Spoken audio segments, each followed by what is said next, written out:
अस्सलाम वालेकुम बिराओ, क्या हाल है? खैरियत है।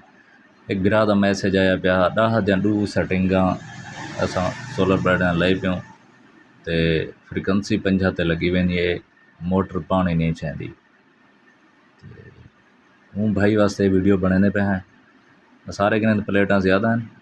खैर असां तुहानू दस्सेसूं केह्ड़ी सैटिंग किवें करनी है। प्रोग्राम का बटन दबेसो, P0 आवेसी, P0E विच लगे वेसो, डाटा एंटर करेसो, इत्था पासवर्ड मंगसी। पहली सफेर वाली याद उत्ते 4 लिखे सो, एरो दी तीर की मदद नाल उत्ते ये 4 लिखी गए। वाला शिफ्ट का बटन जोर देसो, ये 0 रह वेसी। वाला शिफ्ट का बटन जोर देसो, इत्था 7 लिखने, 4 7 सॉरी ये 7 आ गए सारा। वाला असां शिफ्ट का बटन जोर देसो, इत्था 2 लिखने।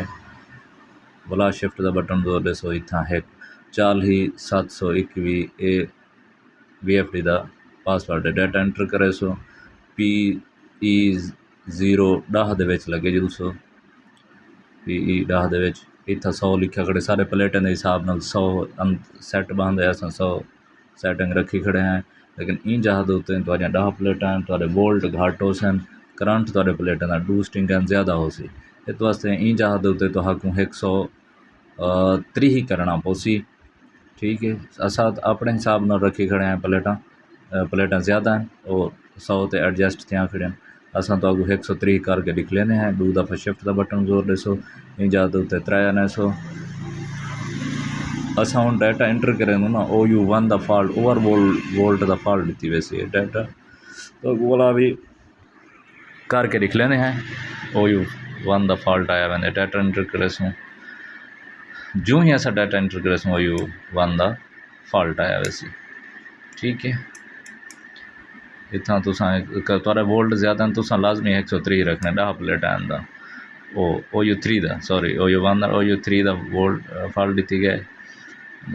प्रोग्राम तो जोर PE10 गए हैं। असां को उत 100 ते खड़े से, क्योंकि सारिया प्लेटां ज़्यादा हैं, सारा करंट ज़्यादा है। 100 कने उत्ते सपोर्ट नहीं करना, अगर 100 की सैटिंग ही ठीक है। बाकी सैटिंग थोड़ी थी खड़ी उसी सीधा PB दे विच लगे वेसो, PB दे विच मान के P04 लगे वेसो। इतना सारा 90 की सैटिंग थी खड़ी है।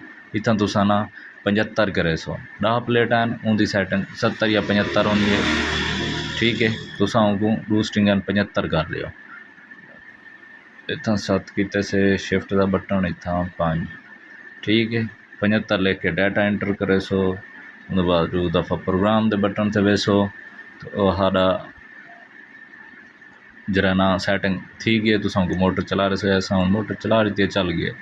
तुसा इवें करे सो, PE10 दे विच 130 लिखने, PB04 दे विच 75 लिखने।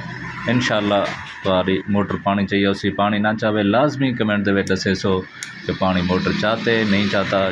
जेरे भरा को वीडियो चंगी लगी हो चैनल को सब्सक्राइब तो वीडियो को लाइक लाजमी करे सो। बहुत शुक्रिया, थैंक यू।